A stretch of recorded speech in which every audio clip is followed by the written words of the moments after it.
அனைத்து மாணவர்களுக்கும் இனிய காலை வணக்கம். நான் உங்கள் பாரதி ராஜா, விலங்கியல் ஆசிரியர். 12th ஸ்டாண்டர்டுக்கு ஏற்கனவே 2 சாப்டர் முடிச்சிருக்கோம் இல்லையா? Chapter number 1 and chapter number 2 ரெண்டும் முடிச்சிருக்கோம். சாப்டர் நம்பர் 1 வந்து ரீப்ரொடக்ஷன் இன் ஆர்கானிசம்ஸ். அதில் ஏதாவது டவுட் இருந்தால் சாட் பாக்ஸில் போடுங்க, கண்டிப்பாக நான் கிளாரிஃபை பண்ணுறேன்.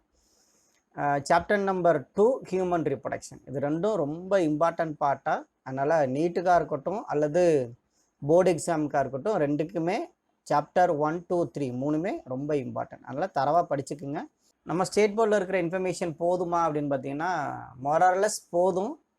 பட் எக்ஸ்ட்ரா வேணால் நீங்கள் வேறு ஏதாவது புக்கு என்சிஆர்டி எக்ஸ்ட்ராக்ட் அந்த மாதிரி புக்கு வாங்கி படிச்சுக்கலாம். பட் நம்ம புக்கில் இருக்கக்கூடிய தகவல் நீட்டுக்கு போதுமானது. சரிங்களா? இன்றைக்கி என்ன சாப்டர் பார்க்க போகிறோம் அப்படின்னா 12th ஸ்டாண்டர்டில் சாப்டர் நம்பர் 3 ரீப்ரொடக்டிவ் ஹெல்த் அப்படிங்கிற ஒரு சாப்டரை பார்க்க போகிறோம். ஃபஸ்ட்டு பார்ட் என்ன? Reproductive health. ரீப்ரொடக்டிவ் ஹெல்த்தில் ஃபஸ்ட்டு பார்ட் என்ன அப்படின்னு பார்த்தீங்கன்னா definition. What is mean by reproductive health? The reproductive health means total well-being in all the aspects of reproduction. That's all. All the aspects. Total well-being.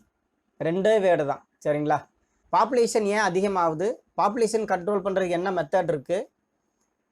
குழந்தைய எப்படி பாதுகாக்கிறது, கருவுற்ற தாய்மார் எப்படி பாதுகாக்கிறது, இது எல்லாமே எதில் வந்துடும் அப்படின்னு பார்த்தீங்கன்னா அந்த ரீப்ரொடக்டிவ் ஹெல்த் அப்படிங்கிற ஒரு கேட்டகரியில் வந்துடுவாங்க. சரிங்களா? காமனாக என்ன சொல்லணும்னா ரீப்ரொடக்டிவ் ஹெல்த் அப்படிங்கிறது total wellbeing in the all the aspects of reproduction. So முதல் இந்த ரீப்ரொடக்டிவ் ஹெல்த் ப்ரோக்ராம் அப்படிங்கிற ஒரு ப்ரோக்ராமை யார் கொண்டு வந்தாங்க அப்படின்னு பார்த்தீங்கன்னா இந்தியா தான் முதல் கொண்டு வந்தாங்க. இந்த India initiate the reproductive health programme in the year of 1951. Underline the word, please students, underline this word for 1 mark question. என்ன நேமில் கொண்டு வந்தாங்கன்னா ஃபேமிலி பிளானிங் ப்ரோக்ராம். இயர் வந்து எதுக்கு அப்புறம் அப்படின்னா 1950 இந்தியா குடியரசு ஆனது இல்லையா? அந்த குடியரசு ஆனதுக்கு அடுத்த வருஷத்தில் என்ன கொண்டு வந்திருக்காங்கன்னா ஃபேமிலி பிளானிங் ப்ரோக்ராம். ஏன்னா அப்போ தான் மக்கள் தொகை ரொம்ப அதிகமாக இருந்ததுனால அந்த ப்ரோக்ராம் கொண்டு வந்திருக்காங்க. ஓகேவா? And later that programme was renamed as a reproductive and child health care programme. அதை மறுபடியும் ரீநேம் பண்ணுறாங்க. என்ன ரீநேம் பண்ணுறாங்கன்னா reproductive and child health care அப்படிங்கிற ஒரு நேமில் ரீநேம் பண்ணுறாங்க. சரிங்களா? ஸோ 2 இம்பார்ட்டன்ட் 1 மார்க் இதில் அண்டர்ஸ்டாண்ட் பண்ணிக்கணும். ஒன்று வந்து முதன்னு நம்ம இந்தியாவில் இன்ட்ரடியூஸ் பண்ண ரீப்ரொடக்டிவ் ஹெல்த் ப்ரோக்ராம் என்ன அப்படின்னு கேட்டாங்கன்னா ஃபேமிலி பிளானிங் ப்ரோக்ராம். எந்த இயர்னு கேட்கலாம், 1951. அதுக்கப்புறம் எப்படி ரீநேம் பண்ணாங்க அப்படின்னு பார்த்தீங்கன்னா reproductive and child health care programme அப்படிங்கிறத ரீநேம் பண்ணாங்க. Okay. And next important 3 mark is 3 மார்க்லேயும் கேட்கலாம், 5 மார்க்லேயும் கேட்கலாம். What are the major task carried out by the reproductive child health care programme? அவன் முக்கியமான நோக்கம் என்ன டாஸ்க் அப்படின்னு பார்த்தோம் அப்படின்னு பார்த்தீங்கன்னா creating awareness and providing the medical assistant to build a healthy society. மெயினாக என்ன அப்படின்னு பார்த்தீங்கன்னா சமுதாயம் வளமான சமுதாயமாக இருக்கணும். வளமான சமுதாயங்கிறது எதை பேஸ் பண்ணி சொல்லுவோம்? Based on the health of an individual. ஏன் இப்போ கொரோனா சமயத்தில் அரசாங்கம் இவ்வளோ எஃபோர்ட் எடுத்து எல்லாத்தையும் பாதுகாக்கிறாங்க அப்படின்னு பார்த்தீங்கன்னா நமக்கு சமுதாயம், நம்ம மக்கள் வந்து எப்படி இருக்கணும்னா நோய் நொடி இல்லாத மக்களாக இருக்கணும். அதே மாதிரி ரீப்ரொடக்டிவ் ஹெல்த்தில் ஃபஸ்ட்டு கிரியேட்டிங் அவேர்னஸ். பாப்புலேஷன் ஏன் அதிகமாகுது, பாப்புலேஷனை கண்ட்ரோல் பண்ணுறதுக்கு என்னென்ன பண்ணலாம், எந்த ஏஜில் மேரேஜ் பண்ணணும், எந்த ஏஜில் மேரேஜ் பண்ணக்கூடாது, செக்ஸுவலி டிரான்ஸ்மிட்டட் டிசீஸ்னால் என்ன, எப்படி அந்த செக்ஸுவலி டிரான்ஸ்மிட்டட் டிசீஸ் பரவுவாங்க, இது எல்லாமே பார்த்தீங்கன்னா அவேர்னஸில் வந்தோம். So creating awareness and providing the medical assistance. Suppose அந்த டிசீஸ் வந்துருச்சுன்னா அந்த டிசீஸ்லேருந்து எப்படி நம்மளாம் பாதுகாத்துக்கிறது, அதுக்கு என்ன மெடிசன்ஸ் கொடுக்கலாம் அப்படிங்கிறது. அஸ் அ ரிசல்ட்டை நமக்கு என்ன கிடைக்கும்னா எல்லாருமே நோய் நொடி இல்லாமல் இருப்பாங்க. Build a healthy society. So first thing is create awareness and providing the medical assistant and to build a healthy society. And second task is introducing the sex education in schools to provide the information about the adolescents and adolescent related changes. This is the most important thing. Introducing the sex education in school. ஏன் அவங்களுக்கு கொடுக்கணும் அப்படின்னு பார்த்தீங்கன்னா அந்த ஏஜில் தான் gonads எல்லாம் நல்லா டெவலப் ஆகிருக்கும். ஹார்மோன்ஸ் அப்போ தான் சிந்தசிஸ் ஆக ஆரம்பிக்கும். அவங்க இந்த ஏஜில் அடலசன்ட் பீப்புள்ஸுக்கு என்ன தெரியாதுன்னா ஸ்டூடெண்ட்ஸ்க்கு என்ன தெரியாது, எப்படி பிஹேவ் பண்ணணும் அப்படிங்கிறது தெரியாது. சரிங்களா? அப்போ என்ன பண்ணணும் அப்படின்னா introducing the sex education in the school. எதுக்காக கொடுக்குறோம்? To provide the information about the adolescent and adolescent related changes. adolescent groupனா என்னென்ன ப்ராப்ளம் வரும், அந்த ப்ராப்ளத்தை எப்படி சமாளிக்கலாம் அப்படிங்கிற இன்ஃபர்மேஷனை கொடுக்கணும். தென் adolescent related changes, some hormonal changes, some physical changes, some morphological changes. For example, growth of mammary gland in female. இதெல்லாம் பார்த்தீங்கன்னா அந்த ஏஜில் தெரியாது. அதை வந்து என்ன பண்ணோம்னா செக்ஸ் எஜுகேஷன் மூலமாக ஸ்கூலில் கொடுக்கலாம். இந்த டாபிக் ஏன் ஸ்டூடெண்ட்ஸு 12th வச்சுருக்காங்க அப்படின்னா, because of you should know what is about a reproductive health. That is the reason this topic is given in the 12th standard. Okay. First one is what? Creating awareness, providing medical assistance to build a healthy society. And second one is introducing the sex education in the school and provide the information about the adolescent and adolescent related changes. And third thing is educating the couples, those in marriageable age groups, about the availability of birth control and family planning method. First காமனாக awareness கொடுக்குறோம், அடுத்து ஸ்கூலில் awareness கொடுக்குறோம். இந்த ஸ்கூலில் இருக்கிற பையன் தான் அடுத்து என்ன பண்ண போகிறான்னா, பெரியாள் ஆனதுக்கப்புறம் மேரேஜ் பண்ண போகிறான். அப்போ அவங்க வந்து என்ன சொல்லணும்னா மேரேஜபிள் ஏஜ் கப்புள்ஸ் அப்படின்னு சொல்லுவோம். அவங்களுக்கு வந்து என்னென்னா பாப்புலேஷன் நிறையா இன்க்ரீஸ் ஆகிட்டு இருக்கு. அப்போ அவங்கள்ட்ட என்ன சொல்லணும்னா பர்த் கண்ட்ரோல் மெத்தட்னா என்ன, அதை எப்படி பயன்படுத்தணும், ஃபேமிலி பிளானிங் ப்ரோக்ராம்னா என்ன, ஃபேமிலி பிளானிங் ப்ரோக்ராமோட நன்மை என்ன, பாப்புலேஷன் அதிகமாக இருந்துச்சுன்னா எப்படி கண்ட்ரோல் பண்ணுறது, இந்த விஷயத்தெல்லாம் சொல்லணும். சரிங்களா? So creating awareness and providing the medical assistant and educating the couples, those who are in marriageable age groups, about the birth control method and family planning norms. Okay. And another task is creating awareness about the care for pregnant women, postnatal care of mother and child, and the importance of breastfeeding. கல்யாணம் ஆயிடுச்சு, கல்யாணம் ஆகிறதுக்கு முன்னால் என்ன awareness கொடுத்தோம் அப்படின்னா, family planning ப்ரோக்ராம்னா என்ன, கருத்தடை சாதனங்கள்லாம் என்ன அப்படின்னு சொல்லிட்டு அவேர்னஸ் கொடுத்தோம். இப்போ என்ன பண்ண போகிறோம், creating awareness about the pregnant women. Pregnant உமனுக்கு அவேர்னஸ் கொடுக்கணும். என்னது? போஸ்ட் நேட்டல் கேர், குழந்தை கருவில் இருக்கும்போது அதை எப்படி பாதுகாக்கணும் அப்படிங்கிற விஷயத்த சொல்லணும். And second one is important of breastfeeding, குழந்தை பிறந்ததுக்கப்புறம் தாய்ப்பால் கொடுக்கறதோட முக்கியத்துவத்தை சொல்லணும். இதுவும் யாரோட ஒர்க் அப்படின்னு பார்த்தீங்கன்னா main role of this RCH programme. And the last one is encouraging and supporting the governmental and non-governmental agencies to identify the new method of contraceptive device and improve the existing method of birth control. ஏற்கனவே இருக்கக்கூடிய contraceptive மெத்தடை எப்படி improve பண்ணலாம், அப்படி இல்லைன்னா புதுசாக contraceptive devices என்ன கண்டுபிடிக்கலாம் அப்படிங்கிறத கவர்மெண்ட் ஏஜென்சியோ நான் கவர்மெண்ட் ஏஜென்சியோ என்ன பண்ணும், கண்டுபிடிக்கணும் அப்படிங்கிறதுக்கு சப்போர்ட் பண்ணுறாங்க. சரிங்களா?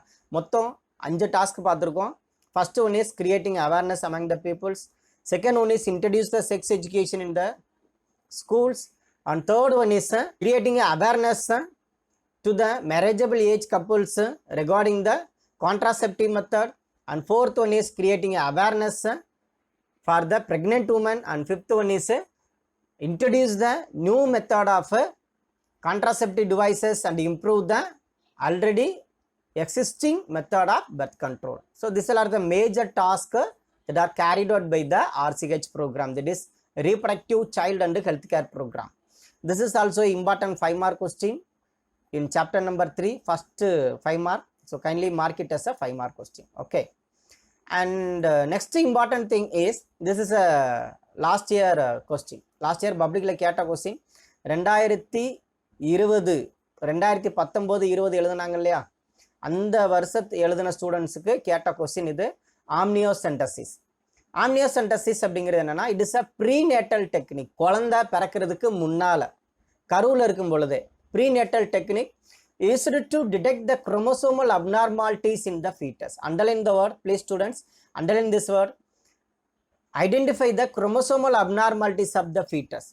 குழந்தை கருவில் இருக்கும் பொழுதே குழந்தையில குரோமோசோம் அப்நார்மாலிட்டிஸ் ஏதாவது இருக்கா அப்படின்னு கண்டுபிடிக்கக்கூடிய ஒரு டெக்னிக் தான் என்ன சொல்லணும்னா ஆம்னியோசென்டசிஸ். இதுக்கு ஏன் அந்த நேம் வச்சாங்க அப்படின்னு பார்த்தீங்கன்னா, அந்த குரோமோசோமல் அப்நார்மாலிட்டிஸ் கண்டுபிடிக்கிறதுக்கு ஃபீட்டஸோட செல் எடுப்பாங்க. இந்த ஃபீட்டஸோட செல் எடுத்து குரோமோசோமல் அப்நார்மாலிட்டிஸ் கண்டுபிடிக்கக்கூடிய டெக்னிக்கில் 2 டெக்னிக் இருக்குது. One is amniocentesis, another one is chronic villus sampling அப்படின்னு சொல்லுவோம். In amniocentesis techniques, the cells are isolated from the amniotic fluids. குழந்தையோட கருவை சுற்றி ஒரு மெம்பரைன் இருக்கும். அந்த மெம்பரைன் பேர் என்ன சொல்லணும்னா ஆம்னியாட்டிக் மெம்பரைன் அப்படின்னு சொல்லுவோம். அதுக்குள்ளார என்ன இருக்கும்? ஃப்ளூயிட் இருக்கும். அதுக்கு பேர் ஆம்னியாட்டிக் ஃப்ளூயிட்னு சொல்லுவோம்.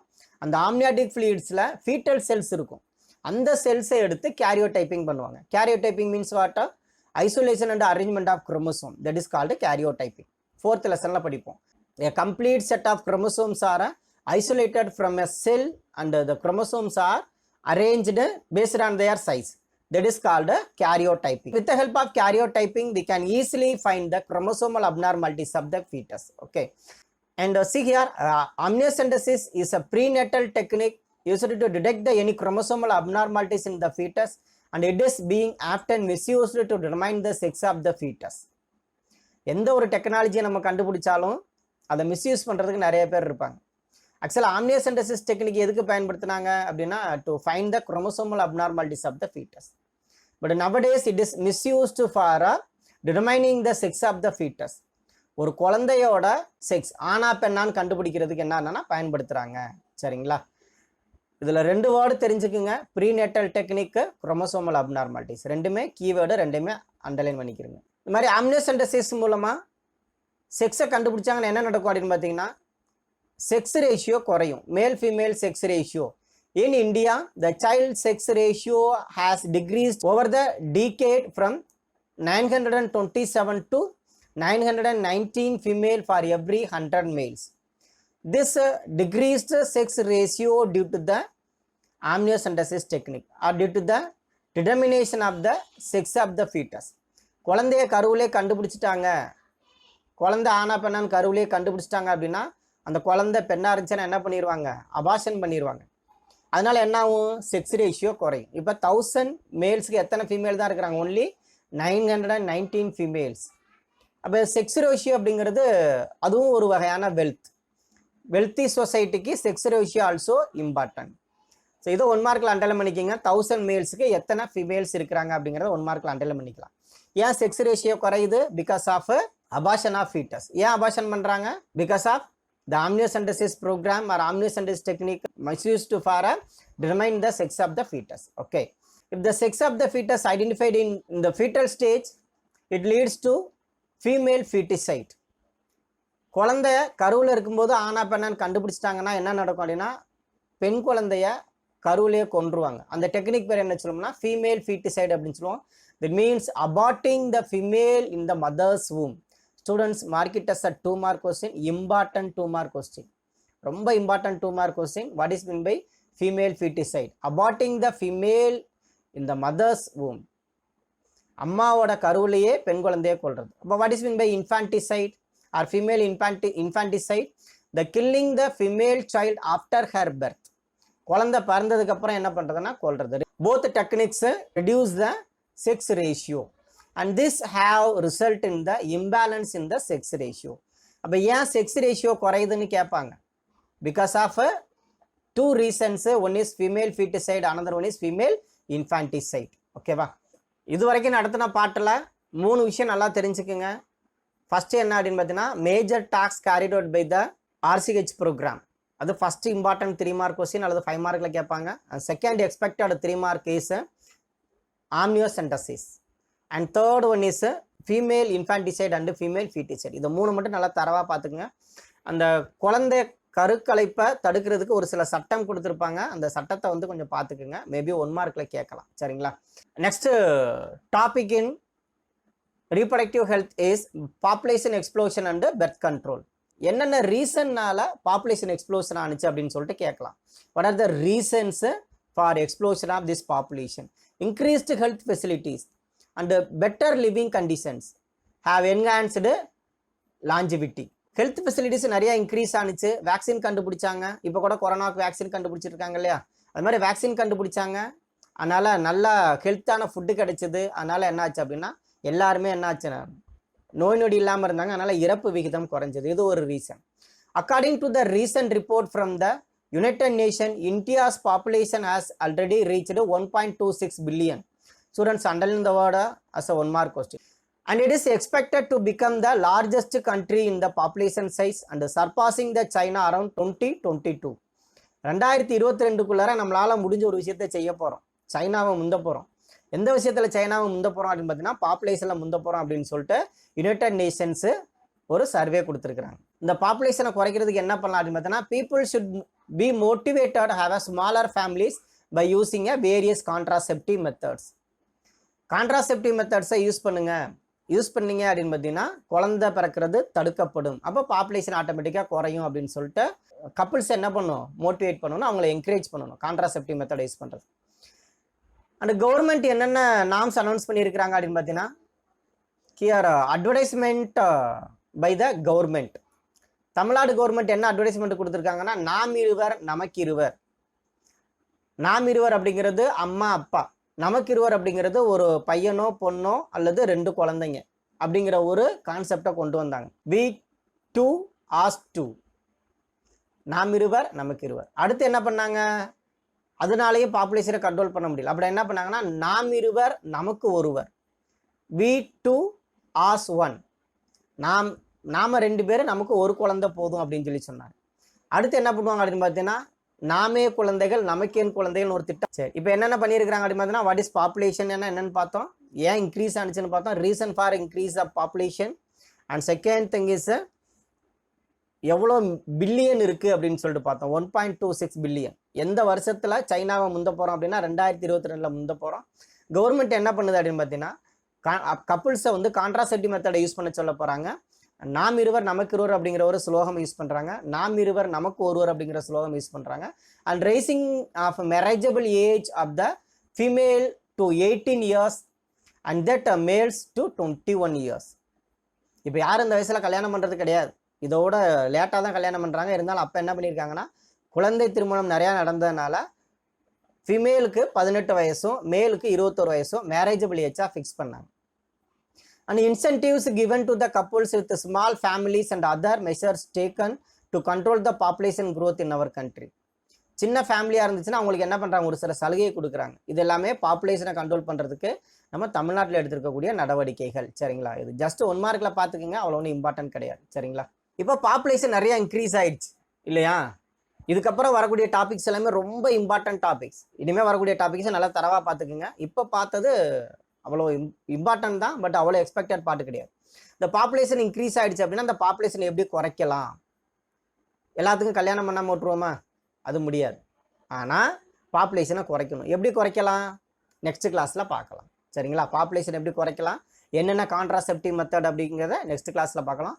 கான்ட்ராசெப்டிவ் மெத்தடுங்கிறது இம்பார்ட்டன்ட் 3 மார்க் கொஸ்டின். அதனால் நல்லா தரவாக பார்த்துங்க. அடுத்த வீடியோவை கொஞ்சம் நல்லா தெளிவாக பாருங்கள். ஓகே, தேங்க்யூ ஃபார் வாட்சிங். Keep studying, don't waste your time. இந்த வீடியோ உங்களுக்கு டெஃபினட்டாக யூஸ்ஃபுல்லாக இருக்குன்னு நினைக்கிறேன். அதனால் உங்கள் ஃப்ரெண்ட்ஸ் யாராவது இருந்தாங்கன்னா ஷேர் பண்ணிவிட்டு அவங்களையும் சப்ஸ்கிரைப் பண்ண சொல்லி பார்க்க சொல்லுங்கள். Okay, thank you students, thank you for வாட்சிங். Thank you very much.